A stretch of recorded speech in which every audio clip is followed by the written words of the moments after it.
Jamal ಭಾವನೆಯಿಲ್ಲದವನಾಗಿದ್ದ. ಎಲ್ಲಾ ದಾರಿಗಳು ಮುಚ್ಚಲ್ಪಟ್ಟಿದ್ದವು. ನಾಳೆ ಅವನಿಗೂ ಮತ್ತು ನಾಸರ್ಗೂ ಮರಣದಂಡನೆ ಜಾರಿಯಾಗಲಿತ್ತು. ಫೈಸಲಿಯಾ ಜೈಲು ಸಂಕೀರ್ಣದಲ್ಲಿ ಇದು ನಡೆಯಲಿದೆ ಎಂದು ಅಧಿಕಾರಿಯೊಬ್ಬರು ಅವನಿಗೆ ತಿಳಿಸಿದ್ದರು. ದೇವರಲ್ಲಿ ಪ್ರಾರ್ಥಿಸು, ನಾಳೆ ನಿಮ್ಮಿಬ್ಬರಿಗೂ ಕೊನೆಯ ದಿನ. ಸುಪ್ರೀಂ ಕೋರ್ಟ್ ಕೂಡ ಶಿಕ್ಷೆಯನ್ನು ದೃಢಪಡಿಸಿದೆ. ಈಗ ಏನೂ ಮಾಡಲಾಗದು. ಪ್ರಾರ್ಥನೆಯಲ್ಲಿ ಮುಳುಗಿರು ಎಂದು ಅಧಿಕಾರಿ ಹೇಳಿದ್ದರು. ಜಮಾಲ್ ಆ ಅಧಿಕಾರಿಯ ಬಗ್ಗೆ ಯೋಚಿಸಿದ. ತಾನು ಭೇಟಿಯಾದವರಲ್ಲಿ ಅತ್ಯಂತ ಮಾನವೀಯತೆಯುಳ್ಳವರು ಅವರು. ಜಮಾಲ್ ಅಪರಾಧಿ ಎಂದು ಅವರಿಗೇ ತಿಳಿದಿತ್ತು.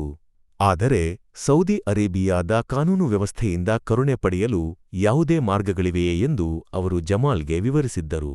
ಅಪರಾಧಿಯಾದ ತನ್ನ ಬಗ್ಗೆ ಪ್ರೀತಿ ತೋರಿಸಿ ಒಬ್ಬ ವ್ಯಕ್ತಿಯು ತನ್ನ ಹಳೆಯ ತಪ್ಪುಗಳನ್ನು ಮರೆತು ದೇವರ ಭಯದೊಂದಿಗೆ ಹೊಸ ಜೀವನವನ್ನು ಆರಂಭಿಸುವುದನ್ನು ಕಾಣಲು ತೃಪ್ತಿಗಾಗಿ ಮಾತ್ರ ಅವರು ಸಹಾಯ ಮಾಡಿದ್ದರು. ನಾಳೆಗೆ ವಿರುದ್ಧವಾಗಿ ಅಪರಾಧ ಸಾಬೀತಾದ ನಂತರ ಸಾರ್ವಜನಿಕ ನ್ಯಾಯಾಲಯವು ವಿಧಿಸಿದ ಶಿಕ್ಷೆಯನ್ನು ವಿರೋಧಿಸಿ ಮೇಲ್ಮನವಿ ನ್ಯಾಯಾಲಯಕ್ಕೆ ಹೋಗಲು ಮಾರ್ಗಗಳನ್ನು ಅವರು ಸೂಚಿಸಿದ್ದರು. ಅದಕ್ಕೆ ಬೇಕಾದವರನ್ನು ಏರ್ಪಾಡು ಮಾಡಿಕೊಟ್ಟಿದ್ದರು. ಆದರೆ ಸಾರ್ವಜನಿಕ ನ್ಯಾಯಾಲಯದ ತೀರ್ಪನ್ನು ಮೇಲ್ಮನವಿ ನ್ಯಾಯಾಲಯವು ದೃಢಪಡಿಸಿದಾಗ ಇನ್ನಷ್ಟು ಸಮಾಧಾನ ಪಡೆಯಲು ಮಾರ್ಗವಿಲ್ಲದಿದ್ದರೂ ಸುಪ್ರೀಂ ಕೋರ್ಟ್ಗೆ ಹೋಗಲು ಅವರು ಸಹಾಯ ಮಾಡಿದ್ದರು. ಆದರೆ ಅಲ್ಲಿಯೂ ಜಮಾಲ್ ಮತ್ತು ನಾಸರ್ಗೆ ವಿಧಿಸಲಾದ ಮರಣದಂಡನೆಯಲ್ಲಿ ಯಾವುದೇ ಬದಲಾವಣೆಯಾಗಲಿಲ್ಲ. ಆದರೆ ಅವರ ಪ್ರಯತ್ನದಿಂದ ಸುಖೈಲ್ ಮತ್ತು ಆನ್ವರುದ್ದೀನ್ಗೆ ಕೆಲವು ಸಮಾಧಾನಗಳು ದೊರೆತವು.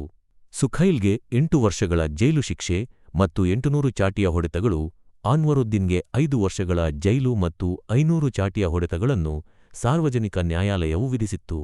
ಆದರೆ ಮೇಲ್ಮನವಿಯಲ್ಲಿ ಸುಖೈಲ್ಗೆ ಮರಣದಂಡನೆ ಮತ್ತು ಆನ್ವರುದ್ದೀನ್ಗೆ 15 ವರ್ಷಗಳ ಜೈಲು ಶಿಕ್ಷೆ ವಿಧಿಸಲಾಯಿತು.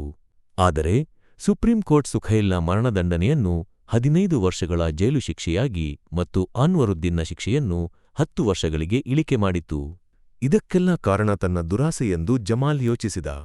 ಜಗತ್ತನ್ನು ಮೋಸಗೊಳಿಸಲು ತಾನೇ ಮೋಸಗೊಂಗಿದೆ ಎನ್ನಬಹುದು. ಸಿಕ್ಕಿಬಿದ್ದಾಗ ಅಧಿಕಾರಿಗಳ ಬಳಿಯೂ ಮತ್ತು ನಂತರ ನ್ಯಾಯಾಲಯದಲ್ಲಿಯೂ ಅವನು ಹಾಗೆಯೇ ಹೇಳಿದ್ದ. ಆದರೆ ನಾಳೆಯ ನಂತರ ತಲೆಯಿಲ್ಲದ ದೇಹದೊಂದಿಗೆ ಇನ್ನು ಜಗತ್ತನ್ನು ಹೇಗೆ ಮೋಸಗೊಳಿಸುವುದು? ತಾನು ಮಾಡಿದ ಅಪರಾಧವನ್ನು ಎಂದಿಗೂ ಸಮರ್ಥಿಸಿಕೊಳ್ಳಲಾಗದು. ಸೌದಿಯ ಕಾನೂನು ವ್ಯವಸ್ಥೆಯನ್ನು ದೂಷಿಸಲು ಸಾಧ್ಯವಿಲ್ಲ. ಇಲ್ಲಿ ಕಾನೂನು ಇಂತಹದ್ದೇ. ಎಲ್ಲವೂ ತಿಳಿದೇ ಈ ಅಪರಾಧವನ್ನು ಮಾಡಿದ್ದ. ಸಿಕ್ಕಿಬಿದ್ದರೆ ಈ ಶಿಕ್ಷೆ ದೊರೆಯುತ್ತದೆ ಎಂದು ಅಪರಾಧ ಮಾಡುವಾಗಲೇ ತಿಳಿದಿತ್ತು. ಸಿಕ್ಕದಿದ್ದರೆ ದೊರೆಯುವ ಹಣಕ್ಕೆ ಆಸೆಪಟ್ಟು ಅದಕ್ಕಾಗಿಯೇ ಇದನ್ನು ಮಾಡಿದ್ದ. ಈಗ ಯಾರನ್ನು ದೂಷಿಸುವುದು? ಆ ನಿರ್ಧಾರವನ್ನು ತೆಗೆದುಕೊಂಡ ಕ್ಷಣಗಳನ್ನು ನೆನಪಿಸಿಕೊಂಡಾಗ ಜಮಾಲ್ಗೆ ತನ್ನ ಮೇಲೆಯೇ ಅಸಹ್ಯವಾಯಿತು. ಜೈಲಿನಲ್ಲಿ ಈಗ ಮಲಗುವ ಸಮಯ. ಆದರೆ ಅದನ್ನು ಹೇಳಲು ಯಾರೂ ಬರಲಿಲ್ಲ. ನಾಳೆ ತನ್ನ ಕೊನೆಯ ದಿನ ಎಂದು ಖಚಿತವಾದವನಿಗೆ ನಿದ್ದೆ ಹೇಗೆ ಬರುತ್ತದೆ? ಜಮಾಲ್ ಮತ್ತೆ ಕುರಾನ್ ತೆಗೆದುಕೊಂಡು ತಲೆಬಾಗಿ ಓದಲು ಶುರುಮಾಡಿದ. ಮಸೀದಿಯಿಂದ ಸುಬಹ ಬಾಂಗ್ ಕೇಳಿದಾಗಲೇ ದಿನ ಬೆಳಗಾಗಿದೆ ಎಂದು ಅವನಿಗೆ ತಿಳಿಯಿತು. ಬೆಳಗ್ಗೆ 11 ಗಂಟೆಗೆ ಫೈಸಲಿಯಾ ಜೈಲಿನಲ್ಲಿ ಶಿಕ್ಷೆಯನ್ನು ಜಾರಿಗೊಳಿಸುವ ಸ್ಥಳಕ್ಕೆ ಅವನನ್ನು ಕರೆದೊಯ್ಯಲಾಗುತ್ತದೆ. ಜುಹರ್ ನಮಾಜ್ ನಂತರ ಶಿಕ್ಷೆ ಜಾರಿಯಾಗಲಿದೆ. ಅಲ್ಲಿಯವರೆಗೆ ಸಮಯವಿತ್ತು. ಸುಬಹ ನಮಾಜ್ ಮುಗಿಸಿದ ನಂತರ ಜಮಾಲ್ ಮತ್ತೆ ಕುರಾನ್ ಓದುವಿಕೆಯಲ್ಲಿ ಮುಳುಗಿದ. ಬೆಳಿಗ್ಗೆ 10 ಗಂಟೆ ಸುಮಾರಿಗೆ ಜಮಾಲ್ ಮತ್ತು ನಾಸರ್ಗೆ ಸ್ನಾನ ಮಾಡಿ ವುಜು ಮಾಡಿ ಸಿದ್ಧರಾಗಲು ಆದೇಶ ಬಂದಿತು. 11 ಗಂಟೆ ಸುಮಾರಿಗೆ ಇಬ್ಬರನ್ನೂ ಆ ಸ್ಥಳಕ್ಕೆ ಕರೆದೊಯ್ದರು. ಮಧ್ಯಾಹ್ನ 12 ಗಂಟೆ ಸುಮಾರಿಗೆ ನಮಾಜ್ ಮುಗಿದ ನಂತರ ಶಿಕ್ಷೆ ಜಾರಿಗೊಳಿಸುವವನು ಕತ್ತಿಯೊಂದಿಗೆ ಸಿದ್ಧನಾಗಿ ನಿಂತಿದ್ದ. ನಾಸರ್ ಆಗಲೇ ಅರೆಪ್ರಜ್ಞೆಯ ಸ್ಥಿತಿಯಲ್ಲಿದ್ದ. ಜಮಾಲ್ ಸಂಪೂರ್ಣವಾಗಿ ಭಾವನೆಯಿಲ್ಲದವನಾಗಿದ್ದ. ಇಬ್ಬರ ಕಣ್ಣುಗಳನ್ನು ಕಟ್ಟಿ ಅವರನ್ನು ಮಂಡಿಯೂರಿಸಲಾಯಿತು. 2 ನಿಮಿಷಗಳಲ್ಲಿ ಎಲ್ಲವೂ ಮುಗಿಯಿತು. ಕತ್ತರಿಸಲಾದ 2 ಶವಗಳನ್ನು ಆಂಬ್ಯುಲೆನ್ಸ್ನಲ್ಲಿ ಒಯ್ದರು. ವ್ಯಾಪಾರ ವಿಫಲವಾಗಿ ತೀವ್ರ ಆರ್ಥಿಕ ಸಂಕಷ್ಟದಲ್ಲಿದ್ದಾಗ ಕಣ್ಣೂರಿನ ಜಮಾಲ್ ಕೋಯಿಕ್ಕೋಡ್ನಲ್ಲಿ ತನ್ನ ಹಳೆಯ ಸ್ನೇಹಿತ ಹುಸೈನ್ನನ್ನು ಮತ್ತೆ ಭೇಟಿಯಾದ. ಇನ್ನು ಮುಂದೆ ಹೋಗಲಾಗದು ಹುಸೈನ್, ಸಾಲಗಳು ಕತ್ತುಕೊಯ್ದಿವೆ. ಬಡ್ಡಿಕಾರರು ಮನೆಯೊಳಗೆ ನುಗ್ಗಿ ಕೂಗಾಡುತ್ತಿದ್ದಾರೆ. ನನ್ನ ತಂದೆ ತಾಯಿಯನ್ನು ನಿಂದಿಸುತ್ತಾರೆ. ಒಬ್ಬನಂತೂ ನನ್ನ ಹೆಂಡತಿಯೊಂದಿಗೆ ಅನುಚಿತವಾಗಿ ಮಾತನಾಡಿದಾಗ ನಾನು ಅವನನ್ನು ಹೊಡೆದಿದ್ದೇನೆ. ಈಗ ಅದು ಪ್ರಕರಣವಾಗಿ ಮನೆಗೆ ಹೋಗಲಾಗದಂತಾಗಿದೆ. ಕೈಯಲ್ಲಿ ತಿನ್ನಲು ಹಣವಿಲ್ಲ. ಇನ್ನೇನು ಮಾಡಲಿ ಎಂದು ಜಮಾಲ್ ಕೇಳಿದ. ಹುಸೈನ್ಗೆ ತನಗೆ ಬೇಕಾದ ವ್ಯಕ್ತಿ ಸಿಕ್ಕಿದ್ದಾನೆ ಎನಿಸಿತು. ಇವನನ್ನು ಬಳಸಿಕೊಂಡರೆ 2 ಕಿಲೋ ಮಾದಕ ವಸ್ತುವನ್ನು ಸೌದಿಗೆ ಕಳ್ಳತನವಾಗಿ ಕೊಂಡೊಯ್ಯಬಹುದು. ತಾತ್ಕಾಲಿಕವಾಗಿ ತನ್ನ ಸ್ಥಿತಿಯು ಸರಿಹೋಗುತ್ತದೆ. ಈಗ ಏನು ಮಾಡಬೇಕೆಂದು ನನಗೂ ಗೊತ್ತಿಲ್ಲ ಎಂದು ಜಮಾಲ್ ನಿರಾಸೆಯಿಂದ ಹೇಳಿದ. ತಾತ್ಕಾಲಿಕವಾಗಿ ನನ್ನೊಂದಿಗೆ ಬಾ, ಉಳಿದದ್ದನ್ನು ನಂತರ ಯೋಚಿಸೋಣ ಎಂದು ಹುಸೈನ್ ಜಮಾಲ್ನನ್ನು ತನ್ನ ಕೋಣೆಗೆ ಕರೆದೊಯ್ದ. ಹುಸೈನ್ ಜಮಾಲ್ಗೆ ಆಹಾರ ತಂದುಕೊಟ್ಟ. 3 ದಿನಗಳ ಕಾಲ ಅವನನ್ನು ತನ್ನ ಬಳಿ ಇಟ್ಟುಕೊಂಡ. 4ನೇ ದಿನ ಜಮಾಲ್ ಹುಸೈನ್ಗೆ ಹೇಳಿದ, ಹುಸೈನ್, ಎಷ್ಟು ದಿನ ಇದೇ ರೀತಿ ಇರಲಿದ್ದೇವೆ? ಏನಾದರೂ ಮಾರ್ಗ ಕಂಡುಕೊಳ್ಳಬೇಕು. ನನಗೆ ಯಾವುದಾದರೂ ಕೆಲಸ ಕೊಡಿಸು. ಯಾವ ಕೆಲಸ ಮಾಡಿದರೆ ನಿನ್ನ ಸಮಸ್ಯೆಗಳು ಬಗೆಹರಿಯುತ್ತವೆ ಜಮಾಲ್? ಸಾಮಾನ್ಯ ಕೆಲಸಗಳನ್ನು ಇಲ್ಲಿ ಏರ್ಪಾಡು ಮಾಡಬಹುದು. ಆದರೆ ಅದರಿಂದ ನಿನ್ನ ಸಮಸ್ಯೆಗಳು ಬಗೆಹರಿಯವು. ದೈನಂದಿನ ಖರ್ಚಿಗೆ ಮಾತ್ರ ಅದು ಸಾಕಾಗುತ್ತದೆ ಎಂದು ಹುಸೈನ್ ಹೇಳಿದ. ನಿಜ, ಅಂತಹ ಕೆಲಸಗಳನ್ನು ಮಾಡಿದರೆ ಆಹಾರ ಮತ್ತು ವಾಸಸ್ಥಾನ ಮಾತ್ರ ದೊರೆಯುತ್ತದೆ. ಸಾಲ ತೀರಿಸಲು ದೊಡ್ಡ ಮೊತ್ತ ಬೇಕು. ಯಾವ ಕೆಲಸವಾದರೂ ಮಾಡಲು ನಾನು ಸಿದ್ಧ ಎಂದು ಜಮಾಲ್ ಹೇಳಿದ. ಜಮಾಲ್ ತನ್ನ ದಾರಿಗೆ ಬಂದಿದ್ದಾನೆ ಎಂದು ಹುಸೈನ್ಗೆ ಅರ್ಥವಾಯಿತು.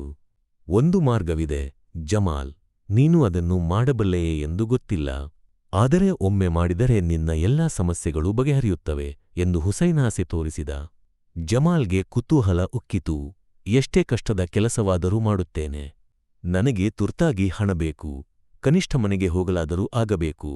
ಆ ಕೆಲಸ ಕಷ್ಟದಾದರೂ ಅಲ್ಲ, ಆದರೆ ಹೆಚ್ಚಿನ ಅಪಾಯವಿದೆ. ಅದಕ್ಕೆ ಸಿದ್ಧನಾಗಿದ್ದರೆ ಮಾರ್ಗವನ್ನು ಹೇಳುತ್ತೇನೆ ಎಂದು ಹುಸೈನ್ ಹೇಳಿದ. ಗಾಬರಿಯಾಗದೆ ಹೇಳು ಎಂದು ಜಮಾಲ್ ಕುತೂಹಲದಿಂದ ಕೇಳಿದ. ಸೌದಿಯಲ್ಲಿ ಒಂದು ಕೆಲಸವನ್ನು ಏರ್ಪಾಡು ಮಾಡಬಹುದು. ವೀಸಾ ಮತ್ತು ಟಿಕೆಟ್ಗೆ ಹಣ ಖರ್ಚು ಮಾಡಬೇಕಿಲ್ಲ. ಉಚಿತ ವೀಸಾ. ಅಲ್ಲಿಗೆ ಹೋದರೆ ಯಾವ ಕೆಲಸವನ್ನಾದರೂ ಮಾಡಬಹುದು. ಒಳ್ಳೆಯ ಹಣವನ್ನು ಗಳಿಸಬಹುದು. ಸಹಾಯಕ್ಕೆ ನಮ್ಮ ಜನ ಅಲ್ಲಿ ಇದ್ದಾರೆ. ಇಲ್ಲಿಂದ ತಾತ್ಕಾಲಿಕವಾಗಿ ದೂರವಾಗಿರಬಹುದು. ಸಾಲ ತೀರಿಸಲು ಹಣ ಸಂಗ್ರಹವಾದ ನಂತರ ಮರಳಿ ಬರಬಹುದು ಎಂದು ಹುಸೈನ್ ಹೇಳಿದ. ಜಮಾಲ್ನ ಕಣ್ಣುಗಳು ಅಗಲವಾದವು.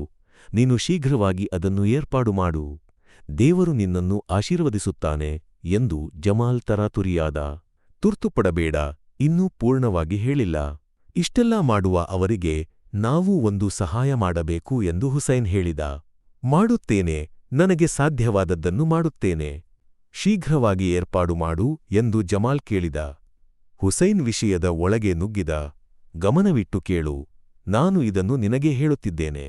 ಬೇರೆ ಯಾರಾದರೂ ಆಗಿದ್ದರೆ ಇದನ್ನು ತೆರೆದುಕೊಂಡು ಹೇಳುತ್ತಿರಲಿಲ್ಲ. ನೀನು ಹೋಗುವಾಗ ಅವರು ಒಂದು ಸಣ್ಣ ವಸ್ತುವನ್ನು ಕೊಡುತ್ತಾರೆ. ಅದನ್ನು ನೀನು ವಿಮಾನ ನಿಲ್ದಾಣದಲ್ಲಿ ಬರುವ ವ್ಯಕ್ತಿಗೆ ಹಸ್ತಾಂತರಿಸಬೇಕು. ಅಷ್ಟೇ? ಅದರಲ್ಲಿ ಏನೂ ಅಪಾಯವಿದೆ ಎಂದು ಜಮಾಲ್ ಕೇಳಿದ. ಸ್ವಲ್ಪ ಅಪಾಯವಿದೆ. ಅದು ಸ್ವಲ್ಪ ಮಾದಕ ವಸ್ತು. ಅದನ್ನು ಸುರಕ್ಷಿತವಾಗಿ ಕೊಂಡೊಯ್ಯಬೇಕು ಎಂದು ಹುಸೈನ್ ಹೇಳಿದ. ಮ-ಆ-ದ-ಕ-ವ-ಸ-ತು-ವ. ಜಮಾಲ್ ಭಯದಿಂದ ನಡುಗಿದ. ನನಗೆ ಸಾಧ್ಯವಿಲ್ಲ ಹುಸೈನ್, ಇದು ಸೌದಿ ಅರೇಬಿಯಾ. ಇಲ್ಲಿ ಸಿಕ್ಕಿಬಿದ್ದರೆ ನನ್ನ ತಲೆ ಹೋಗುತ್ತದೆ. ಈಗ ನನ್ನ ಹೆಂಡತಿಗೆ ಗಂಡನು, ಮಕ್ಕಳಿಗೆ ತಂದೆಯೂ ಇದ್ದಾರೆ. ಅದನ್ನು ಕಳೆದುಕೊಳ್ಳುವ ಯಾವ ಕೆಲಸಕ್ಕೂ ನಾನಿಲ್ಲ ಎಂದು ಜಮಾಲ್ ಹೇಳಿದ.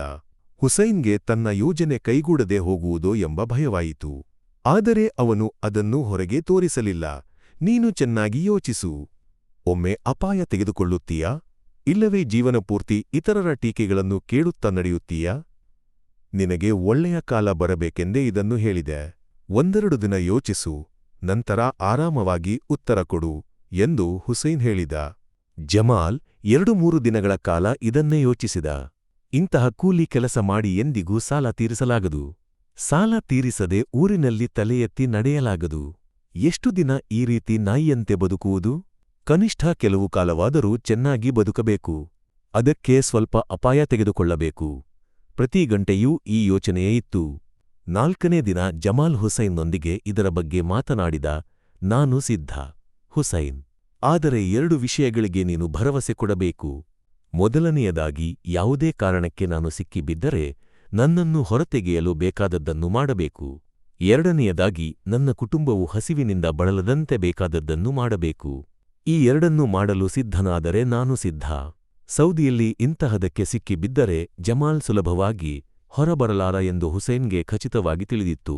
ಆದರೂ ಅವನು ಜಮಾಲ್ ಕೇಳಿದ 2 ವಿಷಯಗಳಿಗೆ ಭರವಸೆ ಕೊಟ್ಟ. ಜಮಾಲ್ ಸಿದ್ಧನಾದಾಗ ಒಪ್ಪಿಕೊಂಡ ಮೊತ್ತದ 1 ಭಾಗವನ್ನು ಹುಸೈನ್ ಮುಂಗಡವಾಗಿ ಕೊಟ್ಟ. ಆ ಗುಂಪಿನ ಬೇರೆ ಯಾರನ್ನೂ ಜಮಾಲ್ನೊಂದಿಗೆ ಹುಸೈನ್ ಸಂಪರ್ಕಕ್ಕೆ ತರಲಿಲ್ಲ. ಪ್ರಯಾಣಕ್ಕೆ ಬೇಕಾದ ಬ್ಯಾಗ್ನು ಹುಸೈನ್ ಖರೀದಿಸಿದ. ಅದರಲ್ಲಿ ರಹಸ್ಯ ಕೋಣೆಯನ್ನು ರಚಿಸಿ ಮಾದಕ ವಸ್ತುವನ್ನು ತುಂಬಿ ಜಮಾಲ್ನ ಬಟ್ಟೆಗಳು ಮತ್ತು ವಸ್ತುಗಳನ್ನು ಅದರಲ್ಲಿ ತುಂಬಿದ. ಜಮಾಲ್ನ ಟಿಕೆಟ್ ದಮ್ಮಾಂಗೆ ತೆಗೆಯಲಾಯಿತು. ದಮ್ಮಾಂ ವಿಮಾನ ನಿಲ್ದಾಣದಲ್ಲಿ ಬ್ಯಾಗ್ ಸ್ವೀಕರಿಸಲು ಒಬ್ಬನಿರುತ್ತಾನೆ. ಅವನಿಗೆ ಬ್ಯಾಗ್ ಹಸ್ತಾಂತರಿಸಬೇಕು ಎಂದು ಜಮಾಲ್ಗೆ ಸೂಚಿಸಲಾಯಿತು. 2004 ಜನವರಿ 11ರಂದು ಜಮಾಲ್ ದಮ್ಮಾಂನ ಕಿಂಗ್ ಫಹದ್ ಅಂತಾರಾಷ್ಟ್ರೀಯ ವಿಮಾನ ನಿಲ್ದಾಣದಲ್ಲಿ ಇಳಿದ. ವಿಮಾನ ನಿಲ್ದಾಣದ ತಪಾಸಣೆಯಲ್ಲಿ ಜಮಾಲ್ ಸಿಕ್ಕಿಬಿದ್ದ. ವಿವರವಾದ ವಿಚಾರಣೆಯಲ್ಲಿ ಬ್ಯಾಗ್ ಸ್ವೀಕರಿಸಲು ಹೊರಗೆ ಒಬ್ಬನಿರುವ ಕುರಿತು ಜಮಾಲ್ ಮಾಹಿತಿ ಬಿಟ್ಟುಕೊಡಬೇಕಾಯಿತು. ಅದರಂತೆ ಅಧಿಕಾರಿಗಳು ಜಮಾಲ್ನನ್ನು ಸ್ವೀಕರಿಸಲು ಬಂದ ನಾಸರ್ನನ್ನು ಬಂಧಿಸಲು ಬಲೆ ಬೀಸಿದರು. ಆದರೆ ಆ ದಿನ ನಾಸರ್ ತಪ್ಪಿಸಿಕೊಂಡ. ಮುಂದುವರಿದ ವಿಚಾರಣೆಯಲ್ಲಿ 2 ದಿನಗಳ ನಂತರ ರಿಯಾದ್ನಿಂದ ನಾಸರ್ ಮತ್ತು ಅವನ ಸಹಾಯಕರಾದ ಸುಖೈಲ್ ಮತ್ತು ಆನ್ವರುದ್ದೀನ್ರನ್ನು ಬಂಧಿಸಲಾಯಿತು. ಈ ಗುಂಪಿನ ಸೌದಿ ಅರೇಬಿಯಾದ ಕಾರ್ಯಾಚರಣೆಗಳ ಮಾಸ್ಟರ್ ಮೈಂಡ್ ನಾಸರ್ ಎಂದು ವಿಚಾರಣೆಯಲ್ಲಿ ಸ್ಪಷ್ಟವಾಯಿತು.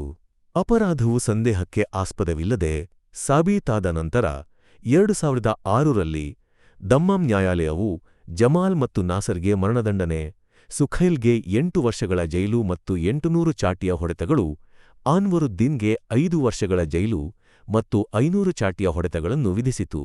ನಂತರ ಮೇಲ್ಮನವಿ ನ್ಯಾಯಾಲಯದಲ್ಲಿ ಜಮಾಲ್ ಮತ್ತು ನಾಸರ್ಗೆ ವಿಧಿಸಲಾದ ಶಿಕ್ಷೆಯಲ್ಲಿ ಯಾವುದೇ ಬದಲಾವಣೆಯಾಗಲಿಲ್ಲ. ಆದರೆ ಸುಖೈಲ್ಗೆ ಮರಣದಂಡನೆ ಮತ್ತು ಆನ್ವರುದ್ದೀನ್ಗೆ 15 ವರ್ಷಗಳ ಜೈಲು ಶಿಕ್ಷೆ ವಿಧಿಸಲಾಯಿತು. ಸುಪ್ರೀಂ ಕೋರ್ಟ್ನಲ್ಲಿ ಸುಖೈಲ್ನ ಮರಣದಂಡನೆಯನ್ನು 15 ವರ್ಷಗಳ ಜೈಲು ಶಿಕ್ಷೆಯಾಗಿ, ಆನ್ವರುದ್ದೀನ್ನ ಶಿಕ್ಷೆಯನ್ನು 10 ವರ್ಷಗಳಿಗೆ ಇಳಿಕೆ ಮಾಡಲಾಯಿತು. 8 ವರ್ಷಗಳ ಜೈಲುವಾಸದ ನಂತರ 2012ರ ಸೆಪ್ಟೆಂಬರ್ನಲ್ಲಿ ದಮ್ಮಾಂನ ಫೈಸಲಿಯಾ ಜೈಲು ಸಂಕೀರ್ಣದಲ್ಲಿ ಜಮಾಲ್ ಮತ್ತು ನಾಸರ್ಗೆ ಮರಣದಂಡನೆ ಜಾರಿಗೊಳಿಸಲಾಯಿತು. ಜೈಲಿನಲ್ಲಿ ಇದ್ದ ಸಮಯದಲ್ಲಿ ಕುರಾನ್ನ್ನು ಕಂಠಪಾಠ ಮಾಡಿದ್ದರಿಂದ ಇತರ ಅಪರಾಧಿಗಳಾದ ಸುಖೈಲ್ ಮತ್ತು ಆನ್ವರುದ್ದೀನ್ ಶಿಕ್ಷೆಯ ಅವಧಿ ಮುಗಿಯುವ ಮೊದಲೇ ಬಿಡುಗಡೆಯಾದರು. 2004ರಲ್ಲಿ ಸೌದಿ ಅರೇಬಿಯಾದ ದಮ್ಮಾಂನಲ್ಲಿ ನಡೆದ ನಿಜವಾದ ಘಟನೆ ಮತ್ತು ಅದರ ಮುಂದುವರಿದ ಕಾರ್ಯಾಚರಣೆಗಳೇ ಈ ಕತೆಗೆ ಆಧಾರವಾಗಿವೆ. ಗೌಪ್ಯತೆಯನ್ನು ರಕ್ಷಿಸುವ ಸಲುವಾಗಿ ಘಟನೆಯಲ್ಲಿನ ಅಪರಾಧಿಗಳ ಹೆಸರುಗಳು ಮತ್ತು ಇತರ ವಿವರಗಳನ್ನು ಬದಲಾಯಿಸಲಾಗಿದೆ. ಇನ್ಶಾ ಅಲ್ಲಾ ಮತ್ತೊಂದು ವಿಷಯದೊಂದಿಗೆ ನಂತರ ಭೇಟಿಯಾಗೋಣ.